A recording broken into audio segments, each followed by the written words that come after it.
Assalamualaikum warahmatullahi wabarakatuh. Perkenalkan, nama saya Inolda Maharani dengan NIM C1B021026 kelas R003 Manajemen Pengantar Akuntansi dan dengan dosen pengampu Pak Wirmi Eka Putra. Di sini saya akan menjelaskan tentang konsep siklus akuntansi perusahaan jasa, menganalisis transaksi dan menjurnal transaksi. Baiklah, kita akan masuk ke materi pertama, ada siklus akuntansi perusahaan jasa. Siklus akuntansi adalah proses berulang untuk melakukan identifikasi dan analisis setiap kegiatan akuntansi pada sebuah perusahaan dan dilakukan pada periode tertentu dalam kurun waktu 1 tahun.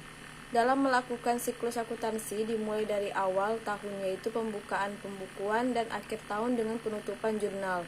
Setiap proses akuntansi dilakukan secara berulang selama perusahaan tersebut masih berjalan. Pencatatan yang dilakukan menggunakan prinsip, kaidah, serta teknik akuntansi yang berguna untuk mencatat segala kegiatan transaksi. Kita masuk yang pertama, ada pengertian perusahaan jasa. Menurut Kotler, perusahaan jasa adalah perusahaan yang menawarkan suatu tindakan yang tidak berwujud dan tidak menyebabkan perpindahan kepemilikan. Yang kedua, ada Adrian Paine. Perusahaan jasa adalah sebagai perusahaan yang melakukan aktivitas ekonomi yang memiliki manfaat intangible dan terdapat hubungan interaksi dengan konsumen atau dengan barang miliknya sendiri, tetapi tidak menghasilkan transfer kepemilikan. Yang ketiga, ada Grundros menyebutkan bahwa perusahaan jasa merupakan perusahaan yang memiliki serangkaian aktivitas intangible antara dua pelanggan dan karyawan jasa untuk mengatasi masalah pelanggan. Yang kedua, ada siklus akuntansi pada perusahaan jasa. Siklus akuntansi perusahaan jasa terdapat terdiri dari dua macam, yaitu satu, identifikasi, analisis, dan transaksi atau penggolongan. Langkah pertama dalam siklus akuntansi adalah mengidentifikasi dan menganalisis transaksi. Akuntan atau Anda harus mengidentifikasi transaksi sehingga dapat dicatat dengan benar. Tidak semua transaksi dapat dicatat. Transaksi yang dapat dicatat adalah transaksi yang mengakibatkan perubahan posisi keuangan perusahaan, memiliki bukti, dan dapat dinilai ke dalam unit moneter secara objektif. Contohnya seperti nota pembelian, kwitansi penjualan, dan sebagainya. Setelah mengidentifikasi transaksi, Anda harus menentukan pengaruhnya terhadap posisi keuangan. Untuk memudahkan, Anda dapat menggunakan persamaan matematis, yaitu aktivitas sama dengan kewajiban ditambah ekuitas. Yang kedua, ada pencatatan transaksi ke dalam jurnal. Setelah informasi transaksi dianalisis, kemudian dicatat dalam buku jurnal. Jurnal adalah suatu pencatatan kronologis tentang transaksi-transaksi yang terjadi dalam suatu periode akuntansi. Catatlah seluruh transaksi keuangan secara detail pada jurnal umum berdasarkan data-data yang dikumpulkan agar memudahkan Anda pada tahap-tahap selanjutnya. Yang ketiga, ada posting ke buku besar. Langkah selanjutnya sebagai contoh siklus akuntansi pada perusahaan jasa yaitu memposting transaksi ke dalam buku besar. Buku besar adalah kumpulan rekening-rekening pembukuan yang masing-masing digunakan untuk mencatat informasi tentang aktiva tertentu. Golongkanlah data transaksi keuangan berdasarkan jenis transaksi, tanggal, nomor, dan nama akun, dan lain sebagainya. Dengan begitu, seluruh transaksi perusahaan pada jurnal yang berhubungan dengan kas akan masuk pada suatu buku besar kas. Lalu, hitunglah saldo masing-masing akun pada buku besar untuk mengetahui total nilai akun. Ada keempat, penyusunan neraca saldo.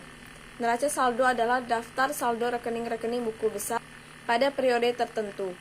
Cara menyusun neraca saldo sangat mudah. Anda hanya perlu memindahkan saldo yang ada di buku besar ke dalam neraca saldo untuk disatukan. Saldo pada neraca saldo harus sama jumlahnya antara jumlah debit dan kredit. Yang kelima, ada penyusunan jurnal dan neraca saldo penyesuaian. Jika pada akhir periode akuntansi terdapat transaksi yang belum dicatat, ada transaksi yang salah atau perlu disesuaikan, maka dicatat dalam jurnal penyesuaian. Penyesuaian umumnya dilakukan secara periodik. Biasanya saat laporan akan disusun, kemudian Anda juga harus membuat neraca saldo kedua dengan cara memindahkan saldo yang telah disesuaikan pada buku besar ke dalam neraca saldo yang baru. Saldo dari akun-akun pada buku besar dikelompokkan ke dalam kelompok aktiva atau pasiva. Saldo antara kelompok aktiva dan pasiva pada neraca saldo ini juga harus seimbang. Contohnya, penyusutan peralatan, uang sewa yang belum dilunasi, dan lain sebagainya. 6. Neraca lajur. Penyusunan neraca lajur akan mengacu pada neraca saldo dan jurnal penyesuaian. Apabila keduanya sudah Anda buat, maka penyusunan neraca lajur bisa dilakukan secara mudah. Neraca lajur akan memberikan informasi dalam bentuk laporan laba rugi dan neraca. Keduanya itu akan menjadi dasar dalam pembuatan laporan keuangan. 7. Ada penyusunan laporan keuangan perusahaan jasa. Langkah selanjutnya dalam contoh siklus akuntansi pada perusahaan jasa yakni adalah menyusun laporan keuangan. Berdasarkan informasi pada neraca saldo setelah penyesuaian, tahap selanjutnya yaitu menyusun laporan keuangan. Laporan keuangan yang disusun seperti ada 1. Laporan laba rugi, laporan perusahaan modal, neraca, dan laporan arus kas. 8. Penyusunan jurnal penutup. Setelah membuat laporan keuangan, Anda juga harus membuat jurnal penutup. Jurnal penutup hanya dibuat pada akhir periode akuntansi saja. Rekening yang ditutup hanya rekening nominal atau rekening laba rugi. Caranya dengan menolkan atau membuat nihil rekening terkait. Rekening-rekening nominal harus ditutup karena rekening tersebut digunakan untuk mengukur aktivitas atau aliran sumber-sumber yang terjadi pada periode berjalan. 9. Ada jurnal pembalik.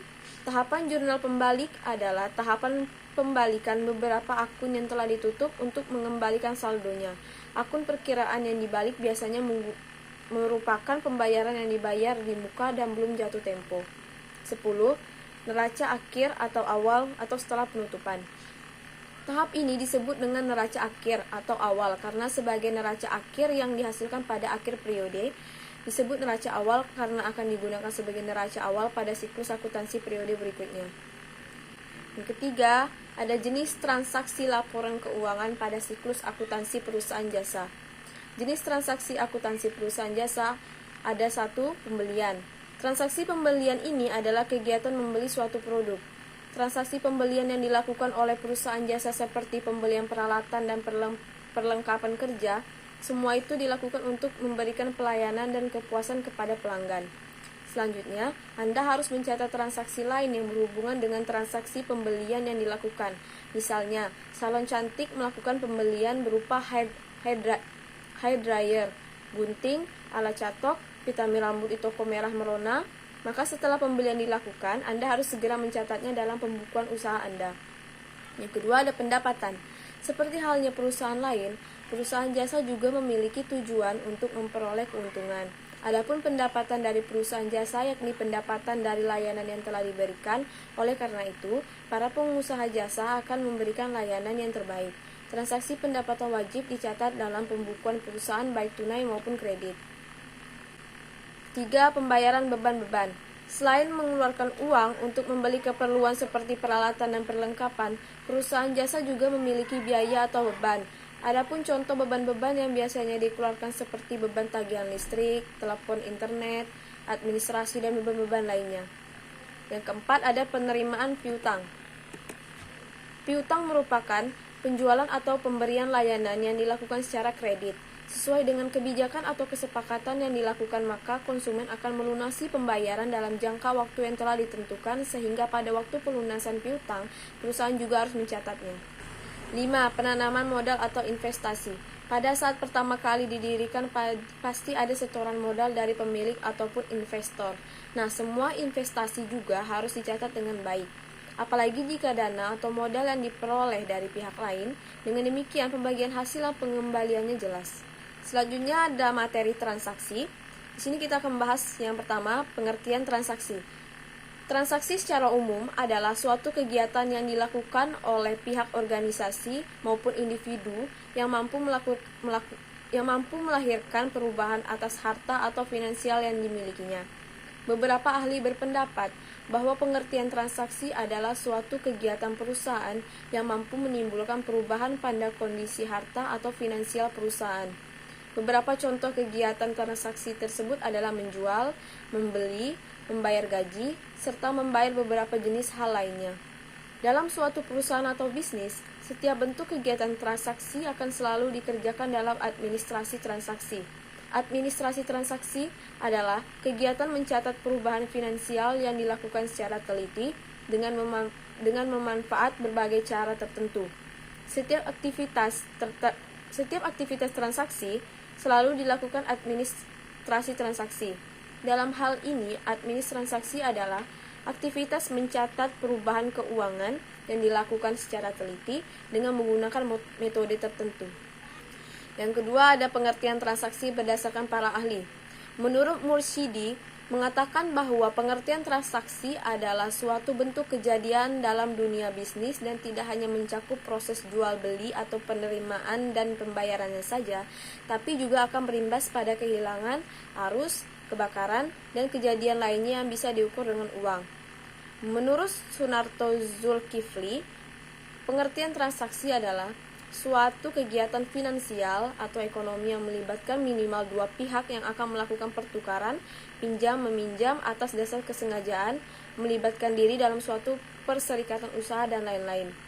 Menurut Indra Bastian, pengertian transaksi adalah suatu bentuk pertemuan yang terjadi antara pihak penjual dan pembeli yang saling menguntungkan dan disertai dengan adanya bukti, data, atau dokumen pendukung untuk diinput dalam jurnal melalui adanya pencatatan. Menurut Slamet Wiono, pengertian transaksi adalah suatu kejadian finansial atau ekonomi yang melibatkan minimal dua pihak yang mana keduanya akan saling melakukan kegiatan pertukaran, pinjam-meminjam, melibatkan diri dalam suatu perserikatan usaha, dan kegiatan lainnya dengan dasar keinginan masing-masing atau peraturan yang berlaku. Menurut Kamus Besar Bahasa Indonesia atau KBBI, transaksi adalah bentuk persetujuan jual beli dalam kegiatan perdagangan antar pihak pembeli dan juga pihak penjual. Yang ketiga ada sistem transaksi. Pada umumnya, sistem pencatatan transaksi yang digunakan oleh perusahaan adalah dengan metode entry ganda, adalah di mana setiap entry pada pembukuan ke akun memerlukan entry yang berlawanan ke akun berbeda yang menghasilkan entry jurnal seimbang. Entry jurnal ganda atau dua sisi terdiri dari debit yang sebelah kiri dan kredit itu sebelah kanan. Ini akan memastikan bahwa total debit akan selalu sama dengan total kredit. Selain itu, pencatatan transaksi juga dapat menggunakan metode akuntansi kas atau akrual. Berikut penjelasannya. Pencatatan dengan metode akuntansi berbasis kas. Bagi pengusaha dengan bisnis yang masih tergolong kecil, akuntansi tunai adalah metode yang paling sering dipilih. Metode ini cukup mudah untuk dilakukan karena melibatkan pencatatan ketika uang tunai atau pembayaran benar-benar dikumpulkan dari pelanggan. Dalam pendekatan ini, jika penjualan terjadi pada bulan September, namun pembayaran dilakukan pada bulan Oktober, transaksi ini akan ditambahkan ke pembukuan pada bulan Oktober ketika sudah menerima pembayaran. Pencatatan dengan metode akuntansi berbasis akrual. Metode ini lebih sering digunakan oleh bisnis yang lebih besar dengan omset tahunan yang signifikan. Metode akuntansi akrual memiliki arti bahwa akan dicatat saat produk atau layanan dikirimkan atau diselesaikan, bukan saat pembayaran diterima. Oleh karena itu, dalam pengertian sistem pencatatan transaksi menggunakan metode akuntansi akrual, pembayaran akan dicatat pada bulan September walaupun pembayaran sebenarnya akan diterima pada bulan Oktober. Yang keempat ada pelaku transaksi. 1. Pemberi dana. Pemberi dana adalah mereka yang memberikan sejumlah uang atas kegiatan pembelian terhadap suatu produk barang atau jasa. Para pemberi dana akan memberikan uangnya berdasarkan kesepakatan transaksi. 2. Penerima dana. Penerima dana adalah mereka yang menerima uang dari kegiatan transaksi jual beli yang dijalankan atas suatu produk barang atau jasa. Para penerima dana akan menerima uang berdasarkan metode, jumlah, dan waktu pembayaran yang sebelumnya telah disetujui. Penerima dana adalah orang yang menerima dana atas transaksi jual beli yang dilakukan terhadap suatu produk baik berupa barang atau jasa. Yang kelima ada jenis-jenis transaksi ekonomi. Pada umumnya, kegiatan transaksi yang terjadi terbagi menjadi 4, yaitu 1. Transaksi internal. Transaksi internal adalah jenis transaksi ekonomi yang melibatkan divisi-divisi yang berada dalam suatu perusahaan yang akan melahirkan perubahan kondisi ekonomi perusahaan tersebut. Beberapa contohnya adalah memo dari atasan pada mereka yang diberi perintah, perubahan nilai finansial karena penyusutan, dan pemanfaatan perlengkapan kantor oleh berbagai divisi. Yang kedua, ada transaksi eksternal. Transaksi eksternal adalah suatu jenis transaksi yang melibatkan pihak luar perusahaan dan akan melahirkan perubahan kondisi finansial perusahaan. Contohnya adalah kegiatan transaksi penjualan dengan pihak lain, transaksi pembelian dengan pihak lain, dan proses pembayaran utang piutang. 6.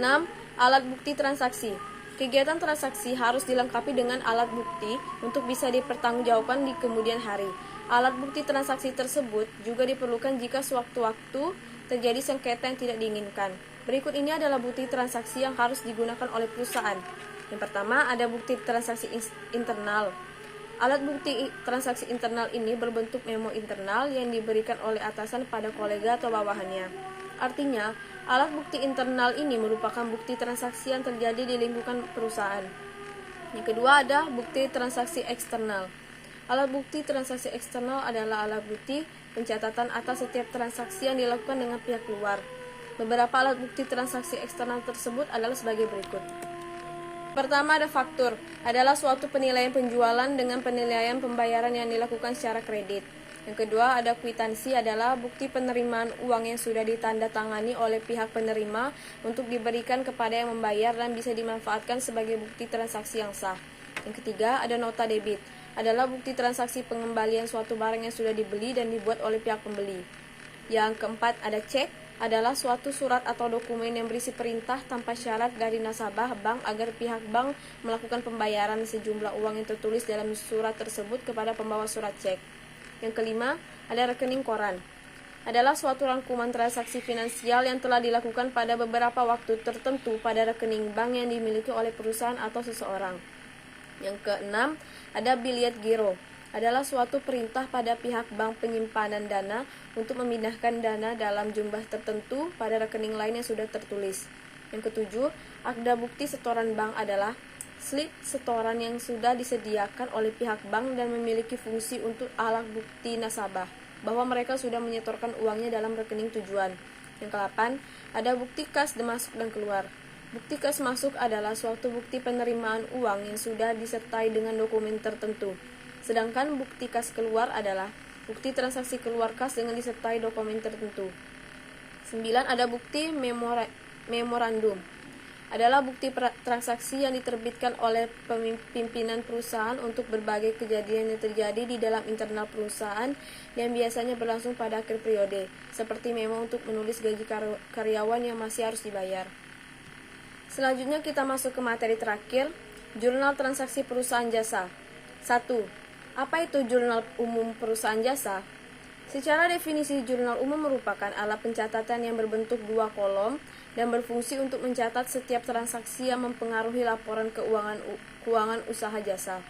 Maka dari itu, jurnal umum perusahaan jasa ini dicatat sebagai nama perkiraan atau akun tertentu dengan jumlah debit dan kreditnya yang harus sama sesuai terjadinya urutan waktu.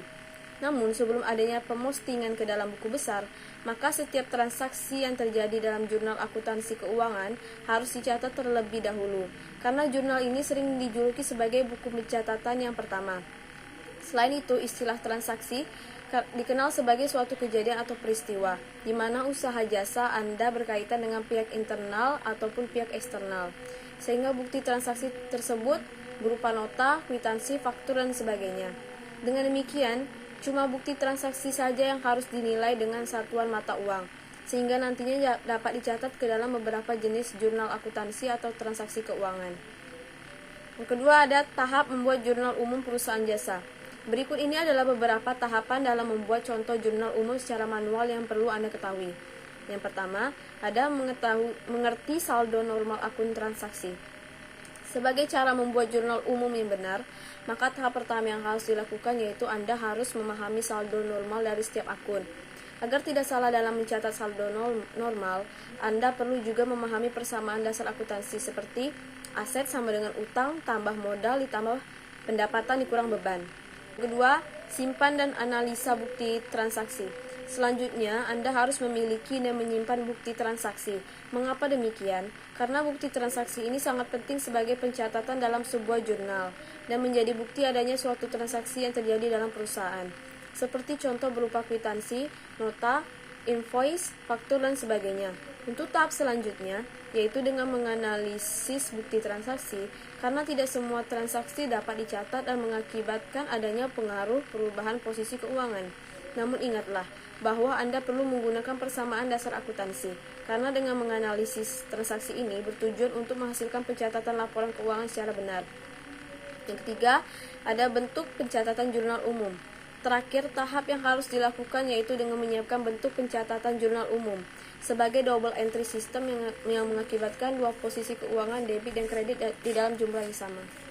Selanjutnya ada contoh jurnal umum perusahaan, sekaligus yang terakhir. Di sini saya akan membacakan soalnya. Perusahaan Jaya Abadi. Berikut transaksi perusahaan Jasa Jaya Abadi Sumatera per Desember 2020 yang didirikan oleh Tuan Joko. Transaksi tanggal 1 Desember, Tuan Joko menyotorkan uang sebagai modal usaha ke bank sebesar 150 juta. Tanggal 2 Desember, perusahaan membayar sewa gedung untuk 1 tahun dari Desember 2020 sampai November 2020 sebesar 3 juta. 3 Desember, pembelian peralatan kantor secara kredit 20 juta ke toko Cahaya Asia. 5 Desember, membayar biaya iklan sebesar 600.000 untuk bulan Desember 2020. Tanggal 11, pembelian perlengkapan kantor seharga 1.200.000 secara kredit dari toko Bumi Putra. Tanggal 15, telah selesai mengerjakan layanan jasa untuk toko Insan Permata dan sudah difakturkan untuk ditagih senilai 9 juta. Tanggal 16, pendapatan atas jasa sebesar 5 juta dari pelanggan.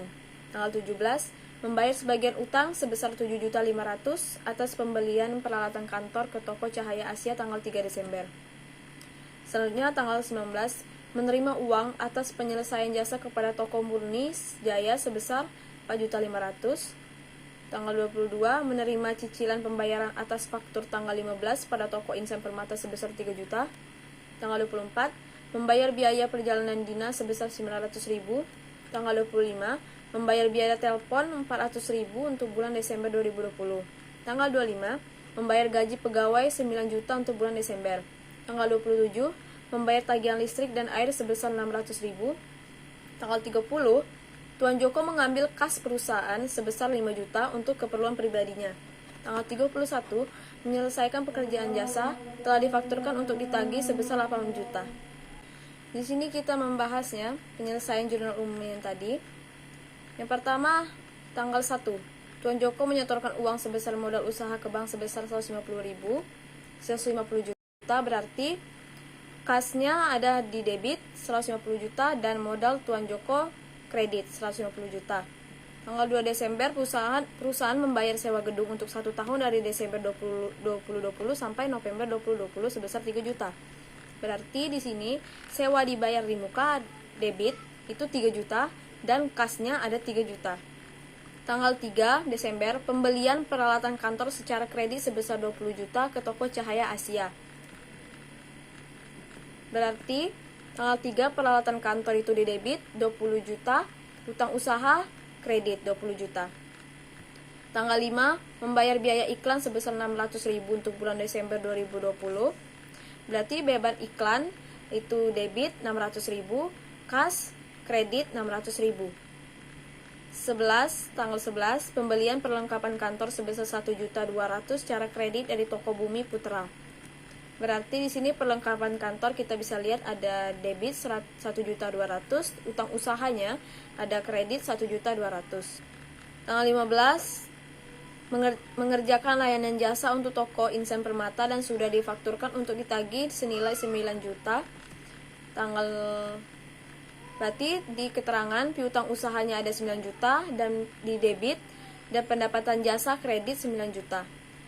Tanggal 16, pendapatan atas jasa sebesar 5 juta dari pelanggan. Berarti di sini kas debit itu ada 5 juta dan pendapatan jasa kredit sebesar 5 juta juga. Tanggal 17, membayar sebagian utang sebesar 7.500.000 atas pembelian peralatan kantor ke toko Cahaya Asia tanggal 3 Desember. Berarti di sini utang usaha itu debit 7.500.000 dan kasnya kredit 7.500.000. Tanggal 19, menerima uang atas penyelesaian jasa kepada toko Murni Jaya sebesar 4.500.000. Berarti di keterangan kas itu debit 4.500.000 dan pendapatan jasa ada kredit 4.500.000. Tanggal 22, menerima cicilan pembayaran atas faktur tanggal 15 pada toko Insan Permata sebesar 3 juta. Berarti di sini kas itu debit 3 juta dan piutang dagang itu di kredit ada 3 juta juga. Tanggal 24, membayar biaya perjalanan dinas sebesar 900.000. Berarti di sini beban perjalanan dinas itu ada di debit 900.000 dan kasnya ada di kredit 900.000. Tanggal 25, membayar biaya telepon sebesar 400.000 untuk bulan Desember 2020. Berarti di sini beban teleponnya di debit 400.000 dan kas di kredit 400.000. Tanggal 25, membayar gaji pegawai sebesar 9 juta untuk bulan Desember. Ini tanggal 25 ada 2 kebetulan. Di sini tanggal 25 di sini beban gaji itu ada di debit 9 juta dan kasnya ada di kredit 9 juta. Tanggal 27 membayar tagihan listrik dan air sebesar 600.000.